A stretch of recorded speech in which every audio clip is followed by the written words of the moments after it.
know this the hottest pot show. Heard that, she got the juice, everything she says is truth. If you don't know, now you know, all you ever gotta say is heard that, heard that, heard that, heard that, heard that. Look, all you ever gotta say.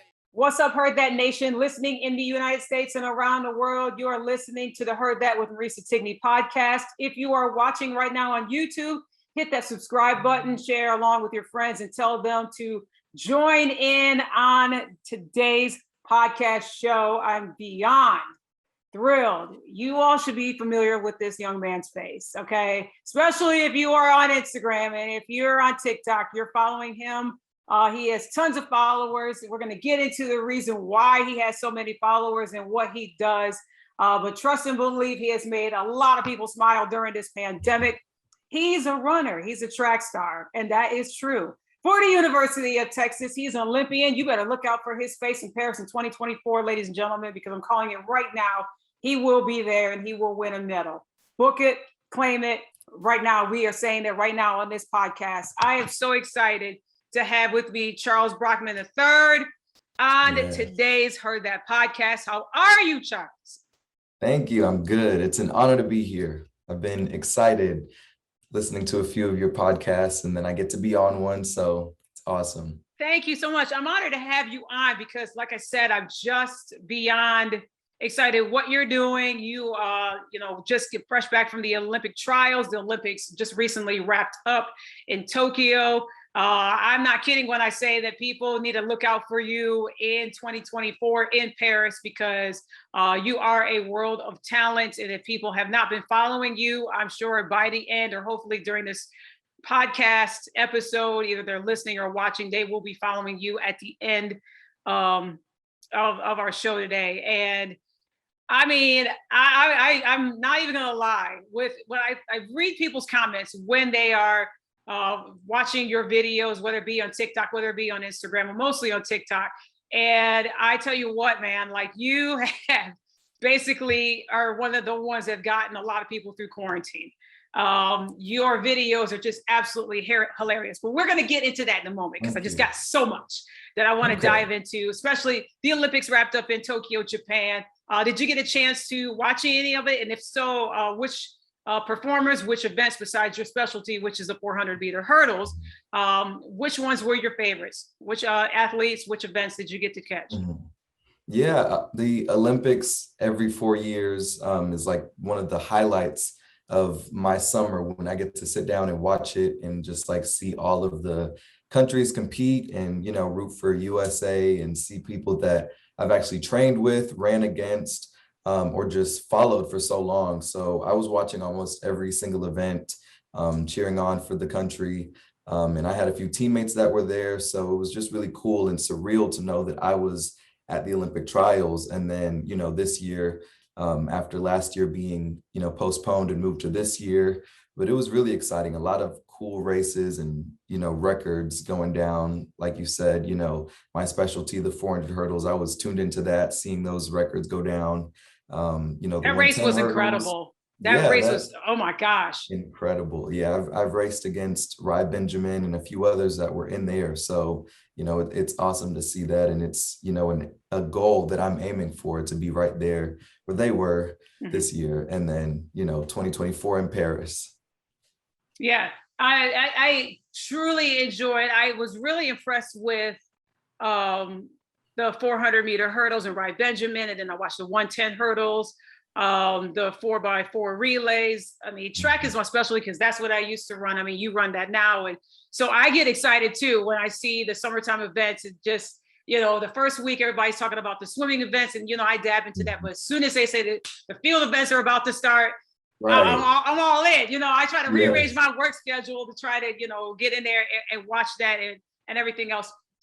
With the athletes that you did train with, who did you train with? Did they end up going to Tokyo as well? Yeah, at the University of Texas, I already have kind of teammates or volunteer coaches that are professional that went, you know, Kenny Harrison, 100-meter hurdler. She is the world record holder, and she got silver. And then Tara Davis, she was a collegiate athlete. She just turned pro. She was long jumper. Stephen McCarter, long jumper, Tiana Daniels, she's a sprinter. So, you know, a lot of people that are right there with me training, you know, every day that I see and, you know, see the progress. It's really inspiring. And, you know, it makes you better once you see your teammates and people that you're around all the time, you know, putting in that work just as you are, and then qualifying and representing us. And I had a few from other countries. So it was really cool to root for them and cheer them on because, you know, it's the Olympics. Like when I was younger, I watch it as something that is just like, it's like you're watching a movie. You kind of feel like it's not real, but being older and, you know, actually trying out for it and being right there and really close, it's just like, this is actually, you know, a reality. And, you know, it's just a dream come true to even be in the same room or, you know, same track as those people who I've looked up to. So That's so awesome. What inspired you to start running, and who was your inspirations to, you know, because track and field, especially certain events like me, I did the sprints because they were quick and over and done with. But anything right. above 200, I was like, okay, that's not my forte. What inspired you to get involved in the 400, or did you do any other kind of events and then narrowed it down to the 400 hurdles? Yeah, I started, well, I actually played a lot of sports before the age of 7. I Hmm. played t-ball, basketball, you know, a bunch of other things, and I was involved in a lot of things in school. But once I was around 6 or 7, my cousin was running track, and I went to one of his track meets in the summer, you know, just as what we do during the summer, run track and play sports. So we were just like hopping from sport to sport. Yeah. And when we went to his track meet, I just really liked that. And I was like, you know, I race people at recess and I win, or like in PE class, they always tell me how fast I am. So Hmm. I was just like, well, you know, I want to try that. And I tried that. And I started off as a sprinter as well. Like I was doing the 200 and the 400 sometimes, you know, I was just, and even the long jump, I was doing the long jump.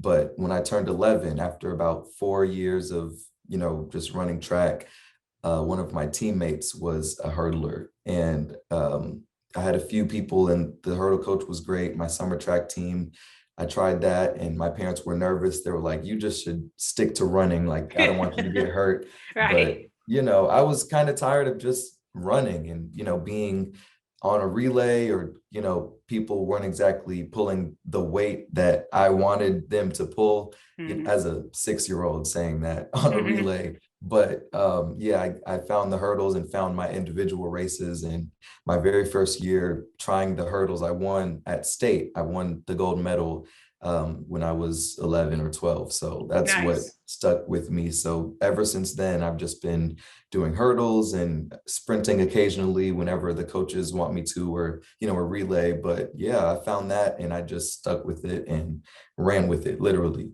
Hmm. Who was your inspiration to get involved into running and running track?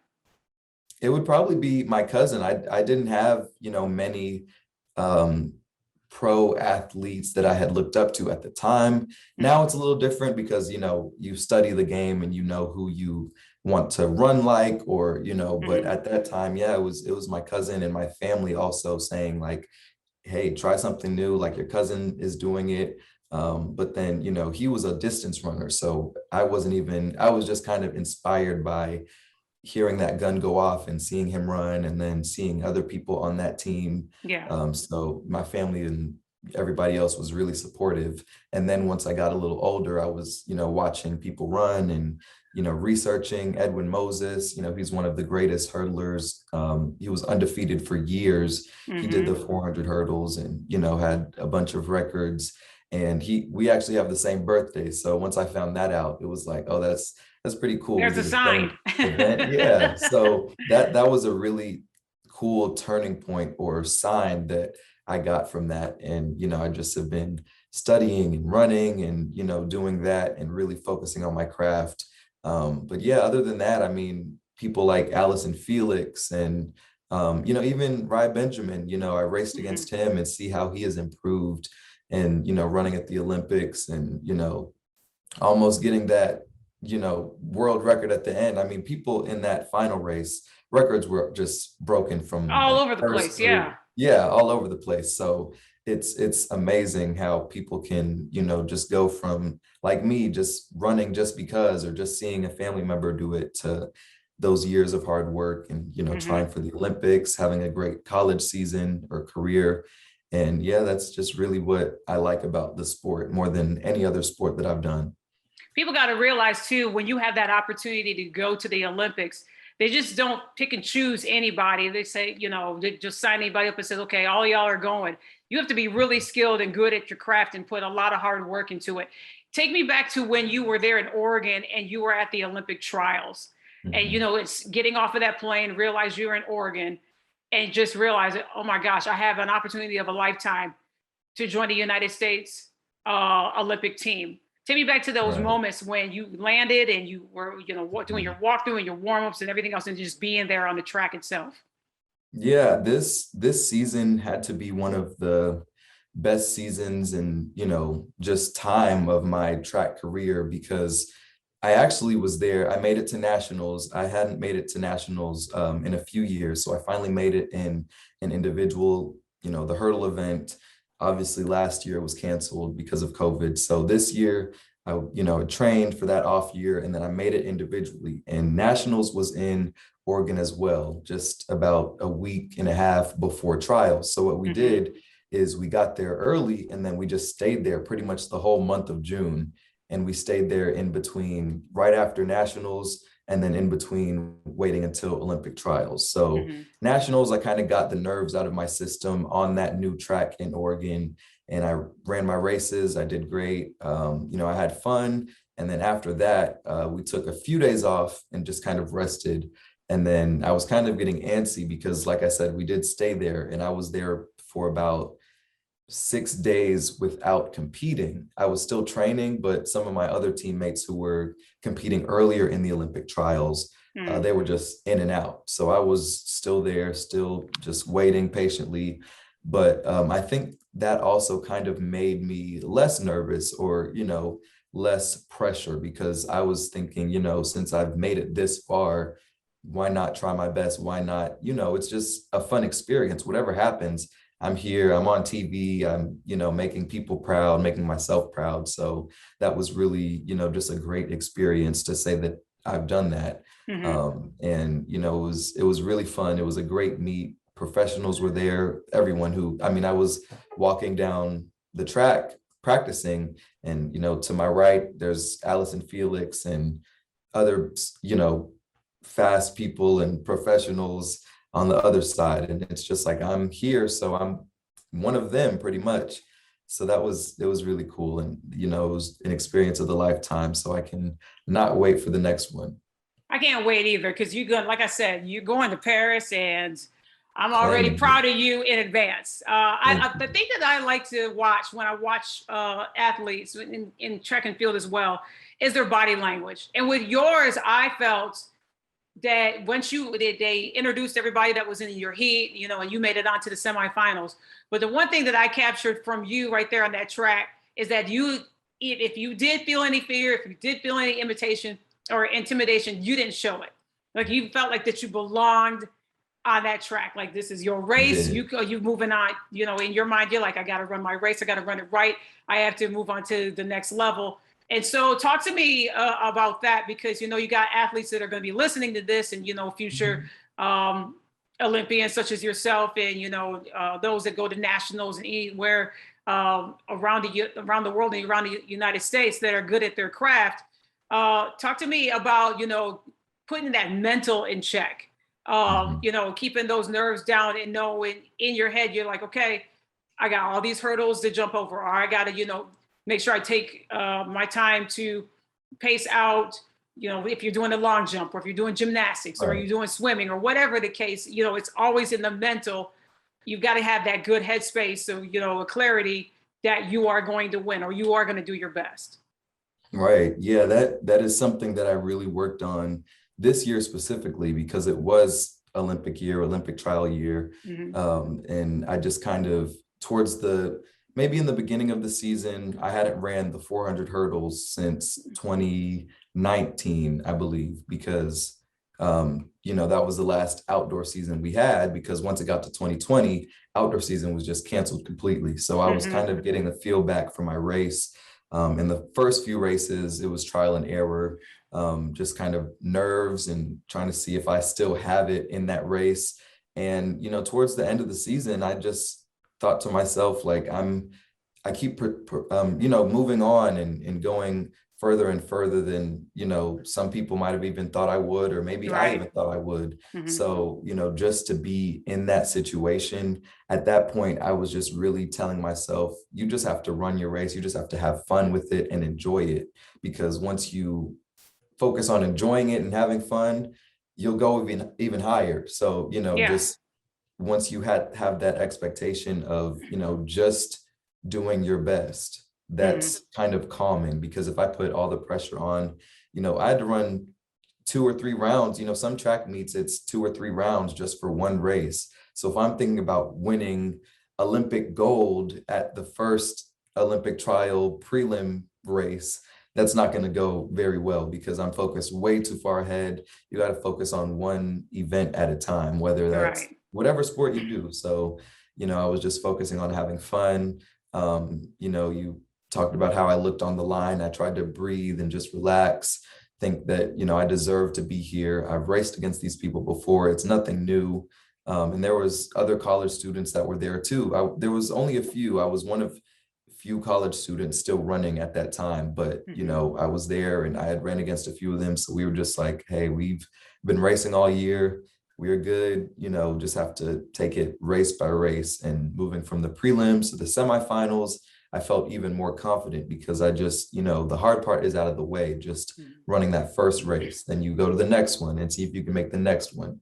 And, I missed that final by 2 spots. It was very, very close by the, milliseconds or whatever, hundredths of a second. But, knowing that I did my best, I think maybe that helps more when you know that you've tried your best, other than if you're too nervous or anxious about what's to come and you end up messing up, you're going to have a sour taste in your mouth. So once I ran and I knew that that was the best that I could do at that time after a long season, I was very happy. I was like, it's been a long season. This is as far as I got. I'll go further next time. And right now I'm just going to focus on relaxing and having a good season next year too. I think that's so good. And how I knew and I got to know you is through your mom, because you have such a heart for the community. We have the honor and privilege of serving at Minnie's Food Pantry, Dr. Cheryl Action Jackson being the founder. And your mom has said something to me about you being on social media. And I'm like, okay, well, everybody's on social media, that's great. Everything else, I'll check them out. But I did not realize the core following that you have on social media. You got 3.5 million on TikTok. You got 35,000 on Instagram. 3.6. Okay, brother was going up. Let me get it corrected. 3.6 million. And hopefully more afterwards, after, everybody is watching and listening to this today. But what you do is absolutely amazing and hilarious. And that's why I said that you have single-handedly been one of the ones that saved the mental during this crazy year that we've got. We're still, partly of it, because what you do on TikTok, and I got to admit it too, and my friends that I've been contacting, I'm like, you got to follow this guy. I mean, he's absolutely hilarious. Once upon a time, you thought Camp Rock was all of that, but he takes it and he spices it up to his own niche and everything else. And it's hilarious how you do it. One, how did you come up with this idea of taking, I'm sorry to say it, don't get mad at me, Disney, Nickelodeon, all that, these cheesy shows back in the, early 2000s, late 90s, 2000s, or these movies that we thought was all that we saw like 10, 20, 40 times, that we now look back at it like, oh my God, this is actually cheesy. You make it absolutely hilarious. How did you come up with that idea? And what made you, start putting these videos out on TikTok? Yeah, quarantine I'm pretty sure a lot of people really got into social media and things like that more during quarantine, because it was like you could really focus on creating and, having outlets to take your mind off of the crazy things that were going on in the world that, you know, like you said, we're still partially a part of. But when I first downloaded it, I wasn't doing that. I was mostly watching and creating funny videos here and there, but there was a trend where it was picking at a certain, like a specific movie. I Mhm. think it was called Radio Rebel. It was, you know, with Debbie Ryan, and it was early 2000s. So they were just picking fun at that one because they watched it and they were like, you know, the faces that they're making, the expressions, it's just, we didn't pick that up when we were younger. We thought it was Mhm. really cool and dramatic, but we watch it now and it's like, I would laugh if I watched it. And it's not really supposed to be funny, but, you know, so people were doing that. I did my spin on it, but people really liked mine. And they started requesting different ones instead of just that specific one. They wanted Mhm. a new movie or new TV show every time. So my comments would be filled with requests. And, you know, basically what I do is just I show the scene and then I show myself reenacting it, whether it's, you know, what they're doing, if they're dancing, pretty funny, I'll do that, or facial expressions, monologues, whatever it is, like I will just recreate that and do that for whatever movie or TV show that people request. And I've Mhm. been doing that for just over a year now, and my account has just grown and grown because it's kind of unique. You know, I had never seen people do it like that. Obviously, you know, you see parodies and Saturday Night Live. Yep, that's my channel. Those that are watching on YouTube, I mean, he it is absolutely. I think my favorite that I've seen so far, and I've been going through. My favorite is when you recreate Cher going out in that little mini white dress Oh, in the scene of Clueless. Uh, clueless. you Yes. know, who designed your dress? Calvin Klein. Yeah. Or who was it? Who said it's a dress? Calvin Klein, but her dress is like so super short. Yeah. And your spin on it is just absolutely hilarious. I mean, you have done like Teen Beach movie, you've done the Cheetah Girls. That's hilarious in itself. The Camp Rock, like I said, um, Yes. The most popular Radio one. Rebel, yeah, Camp Mhm. Rock. All of your spins on certain scenes, and I look back at this, and I just when I tell the people to follow it, and they was like, "Oh my God!" One day I thought these were so cool and amazing, and then he comes along, and he ruins my childhood, but it's so funny. Yeah, I do it to myself too because I watch it and then I notice things that even I probably thought was really cool, like the dances and just everything else. And you know, it's just really funny to do. And you know, no offense to Disney, Nickelodeon, because I would love to work with them. You Mm. can make fun of me if I'm ever on one of those movies and I look crazy, but that's what I've been doing The lately. ones And that the things that trip me out, Charles, is that you will get it close to what the person is wearing, like to down to the wig. yeah, Yes, yes. yes. Yeah, I did High School Musical and Troy Bolton, you know, he has brown hair and, you Mhm. know, it goes like that. So I got that. I get all my stuff, you know, costumes and everything and try to match the clothes just like that. And that's really what sets me apart because there's a few that I've seen that also do what I do, but I don't really think they go to the extent to really make it like a production. And, you know, that's what I do, you know, whether it's an afro or a suit and tie, like whatever I see in the scene, I try my best Mhm. to duplicate it as closely as possible. Oh no, I think it's absolutely great. I mean, let's give you an Academy Award or a Nickelodeon, like the little blimp The award or Kids' Choice something, Award. the Kids Choice Award, because they are absolutely hilarious and they're fun to watch. Thank And you. you did a video, I believe, a month ago, month and a half, 2 months ago. Correct me if I'm wrong. On growing your audience and marketing and branding yourself. And I think a lot of people around in that age bracket, if not, older, around, the teenage to like the mid 20s that think that they have an idea, a niche, something that they love to do. And you grew your audience organically. And I would like you to share, how you did that because there's so many people that have great ideas out there, but they're just kind of nervous to like record themselves on video or, they're Right. afraid of people saying some mean, harsh stuff to them. I mean, you don't have 3.6 million followers on TikTok for no apparent reason, 35,000 on Instagram, and both verified accounts, by the way, ladies and gentlemen, that he has. So talk to the audience about and the listeners about how you grew your following and some ideas that they could take and someone that is wanting to be that next TikTok star or be that, next Instagram or that Facebook or Twitter, a celebrity in their own world, I should say, but, have that core following like you have. Yeah, most definitely. I think the consistency and confidence is what you need the most.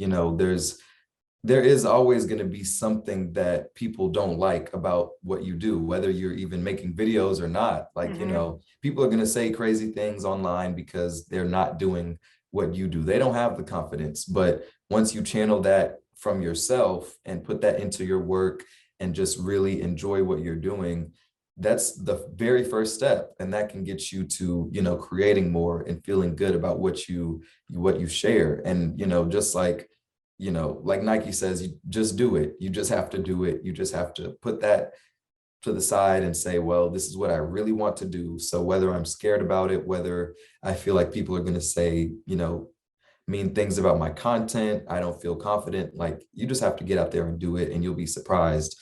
Because in my whole year of really growing and consistently posting, I have rarely seen any, negative comments because what I do is positive.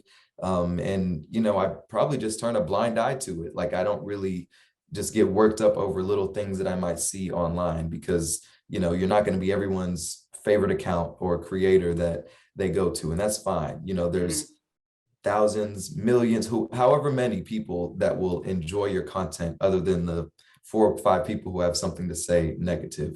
Right. So when it comes to, building yourself and building your brand, you have to start with understanding that you're unique, what you do is special, and then just kind of really make your own lane and stay in that. And, people will follow and gravitate towards your positivity and the light that comes out of you because, what you make it's yours and no one else can take that from you.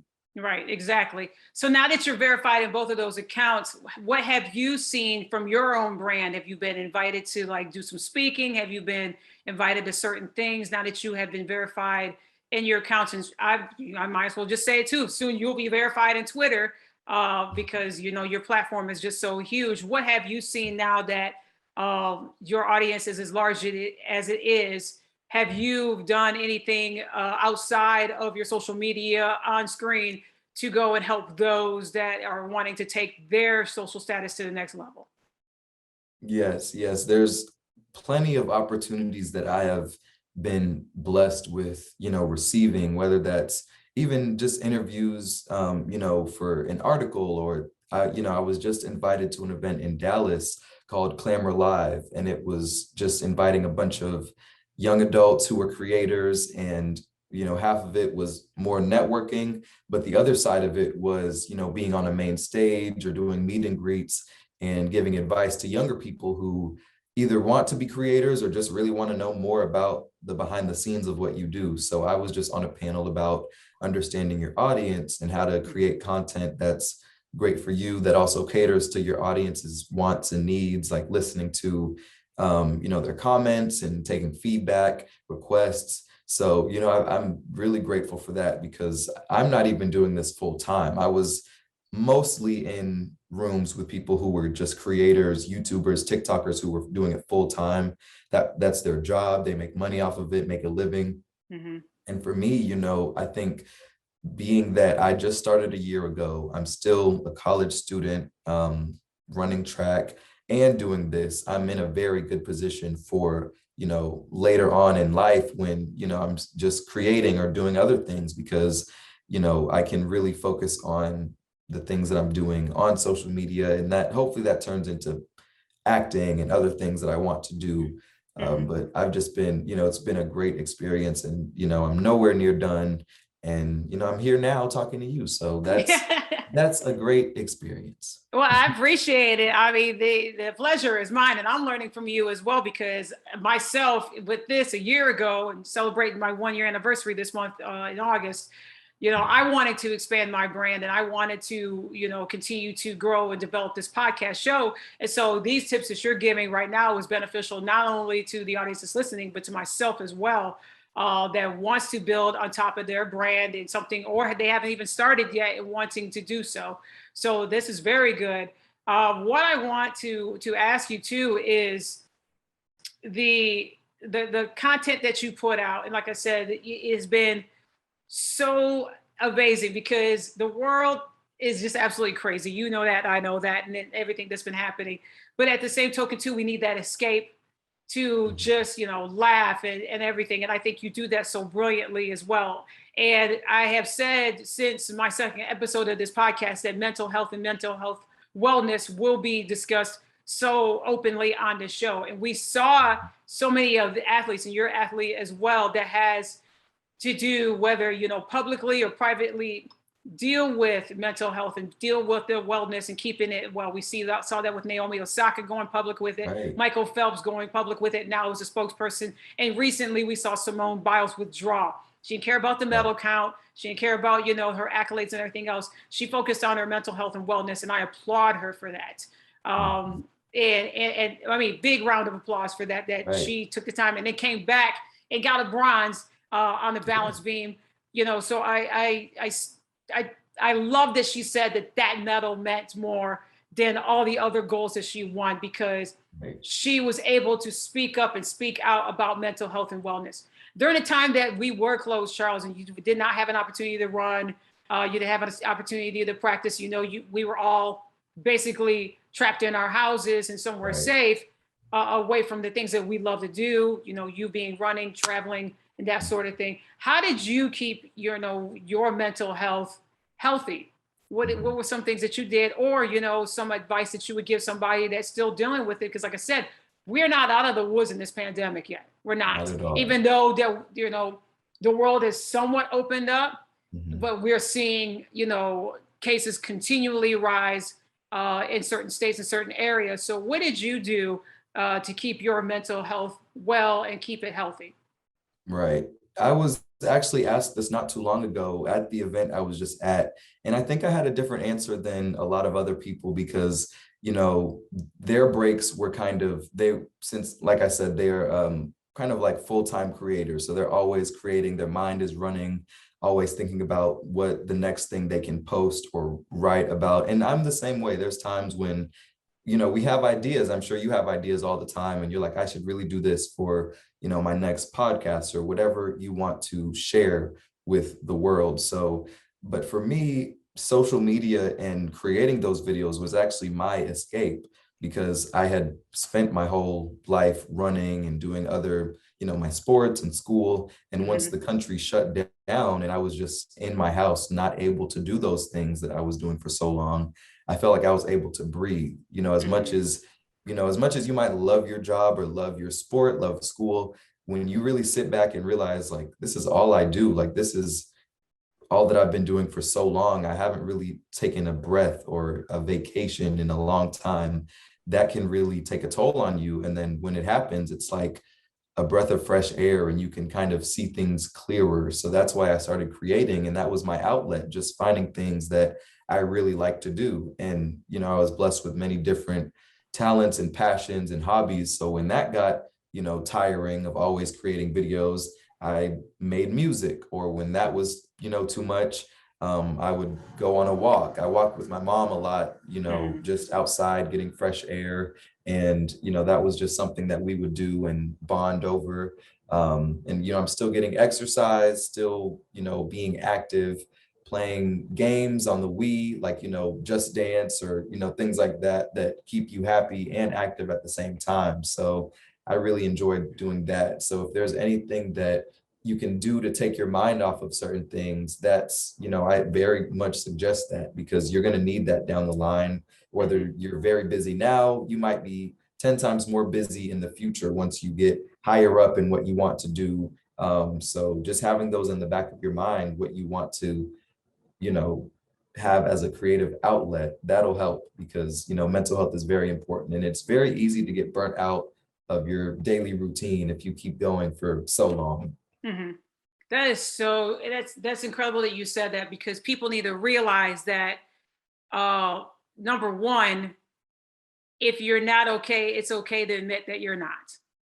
And there's resources and people that I'm sure you had in your corner, as well as I did, and other people that are listening, that, to reach out to those people and don't deal with it on your own and don't keep it suppressed inside. And that's why I applaud those that have that platform, like Simone and Naomi and Michael Phelps and others as well, that said, you know what, I'm not okay and I need help. And Right. it's just so imperative and so important that people grasp onto that they have that permission to admit when they're not okay. Yeah.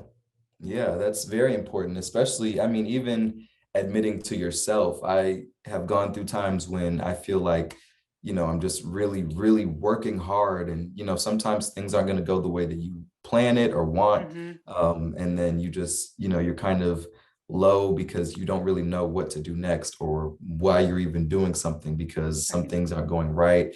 You might have a bad day mentally and just kind of feel just frazzled or on edge because you're Hmm. just so overwhelmed with things that are going on. But admitting to yourself and admitting or saying it out loud and knowing that you are human and you can take those type of breaks without feeling guilty. That's, once you realize that, that goes a long way because Hmm. you can tend to feel guilty when feel overwhelmed and want to take a break and step back. I'm sure Simone, and everyone at the Olympics who felt that way, like Naomi, like, you know, feeling that at the most intense competition probably of your career, the Hmm. Olympics, and experiencing that, you can either go and make things even worse mentally, or you can, understand that, this is what it is. Um, I can take this break no matter when it is and Hmm. not feel guilty about it because it's, I need my mental health more than anything. I got to ask you too, with all this amazing content that you put out, and if y'all don't realize, he is a phenomenal singer, absolutely phenomenal singer. So we'll just throw a future Grammy winner towards you Right. right now Why too. not? I'll take it. Platinum recording selling artist. Yes. With all Absolutely. the amazing content that you did create on TikTok, all the throwbacks and everything else, and the way that you recreated it, has there been any of the people that you have met that were in those episodes or in those movies that now follow you on TikTok, or you've met personally? Yes, I don't think I've met any of them personally, but since Yeah. everything is so, yeah, yet I sure will soon. But since everything's so easily accessible and it just takes a few clicks and shares for it to get out to people, um, very often like things that, I mean, even Camp Rock, Demi Lovato, the main character, has commented on one of my videos. Selena Gomez, I did one of, Wizards of Waverly Place, another movie she was in, she commented on my video. And, Mhm. just that's one of the greatest things that has came out of this because at the very least, they're watching it. So Mhm. who's to say they won't watch it and follow me and show whoever, like their producer or agent, and say like, this guy is really funny. This is what he did of our show. And I've gotten a few requests from people who are in certain movies that want me to do that movie. Oh And I did, wow. yeah, that actually happened 2 or 3 times since I've been doing this. There's a show called Outer Banks, and one of the main characters from there commented last year when I was first starting. So that was one of the first times that that happened. And she said, I'm waiting for my show, like patiently waiting. And I did it. And, it was one of my very successful videos. And that happened again this year when I was doing the Descendants series, which is Mhm. it's one of the newer Disney movies, kind of right after I stopped watching those movies. I didn't grow up on that one. So I've never seen it before. So Mhm. I did it because my general audience was requesting it. But then, I took a little break and I came back and I saw that another character from that movie was like, part three, can you post part three? Like, I need Mhm. more. And they follow me. And, that's just really cool because they're seeing all of my content. I see them liking videos that have nothing to do with their show or movie. So it's a really cool thing to know that, you know, I'm just doing this for fun, and Right. people are watching this. Celebrities and other actors are just really enjoying my content because I like that. I like being the escape and the, what people want to see, even for no matter how big you are. I want to be that person that you can watch and enjoy. And it's so good. I got to ask you, how do you edit those? Because people out there that are not good at technology. I raise my hand for those that are not watching. How do you, the editing process? Like, do you edit your own stuff? And if so, how long does it take you to edit each of your little videos? Yeah, I do edit my own videos, and this goes back to middle school. I knew I wanted to do something with YouTube or making videos for a very long time, and I used to edit my videos on certain apps like iMovie and but now that I'm doing TikToks, and I think iMovie only lets you make horizontal videos, so Mm-hmm. TikTok is vertical. So I had to abandon that app that I'd used for so long, and I found another app. It's called InShot, and that works with everything. It's just on your phone. You can make YouTube videos, TikTok, and it just makes the ratio to whatever platform you want to share it on. Okay. So I'll usually film depending on how many scenes from the movie, because if it's a good one, I'll have a lot of scenes from it, and that might take a while. There's some that I just might need one part, and that won't take very long. But if it's a lot, I might spend a whole hour just filming different scenes, because I change clothes and do different takes and just try to get the perfect whole picture. So I do that. And then editing would only take about 20 minutes. It doesn't take too long to edit, more than it does filming, because now that I'm so used to just clipping the videos and adding voiceovers, it just comes naturally at that point. Mm-hmm. But yeah, I do that, and I do it all myself. I was talking to some people recently, and they were like, I need an intern to edit my videos or set up lights or something like that, because I'm doing this all by myself, and a lot of people are. I mean, Mm-hmm. it's kudos to those people who are creating, and it would look like it was a whole production, but it's really just them taking the time to set up the lights, set up the cameras, and just doing it themselves, walking to press record and walking back. So that's what I do. And I have done it very well so far. So I just really think that it's cool to do that when you can just do it yourself, and it's pretty easy to do. I mean, yours look absolutely amazing. So trust me, I'll be taking lessons from you and texting you like, okay, well, I'm getting ready to edit my first video and I'm having Yeah. heart palpitations. How do I do this? Because your videos are absolutely flawless, and they're absolutely funny, and they're just epically good. They're epically good. Before I let you go, I always ask this with all of my guests. Coming off of the 2020 year, very difficult. We are more than halfway done with the 2021, soon to be 2022. What is Mhm. your hope for this year, for the remaining of this year? And what would you like to accomplish before this year is done? Mhm. Well, for one, I mean, just as a whole, for everybody, I want to see the end of this crazy pandemic soon. I don't know, you can't tell when things will get back to normal, even though, the new normal, it's not going to be how it used to be. Right. But, it's still going into this next school year. For me, it's just still there's a lot of uncertainty, and that's kind of nerve-wracking to think about. Every once in a while, there's new cases and variants. So, just staying healthy with my family, that's the main priority and hope and prayer that I have for this year. But as far as like accomplishments, I want to, finish school strong, 4.0 GPA. I've been trying to get that, been very close a few times. And I've actually gotten a 4.0 once before, but, I'm really just hoping to do that with my new classes and study hard, finish out strong, and run well. And then, I just want to be invited to events and keep inspiring people and speaking and collaborating, meeting new people, because those connections last a lifetime. And I've already made a few that, I can depend on and call on when I need advice or help. And, when I go out of town, I have those connections to say, hey, let's work on something, let's collaborate, Mhm. or you can, I can show you around, or you can show me around. So, just continuing to make those those moves and connections and continue to create, keep sharing my content with the world and growing my followers and fan base, and just, make it an overall household name that people know that this is what I do, this is who I am, and just doing it all. Like, I don't want to just do one thing. I want to use all my passions and talents and just run with it. Literally run with it, Literally. because you are. you are. How can people follow you, sir? I'm on everything. I'm on TikTok, it's the only CB3. That's my username. Instagram, C.B.3. YouTube, my name, Charles Brockman III, and also Twitter at the only Charles B. So those are my handles. I post almost everywhere consistently. I'm working on YouTube.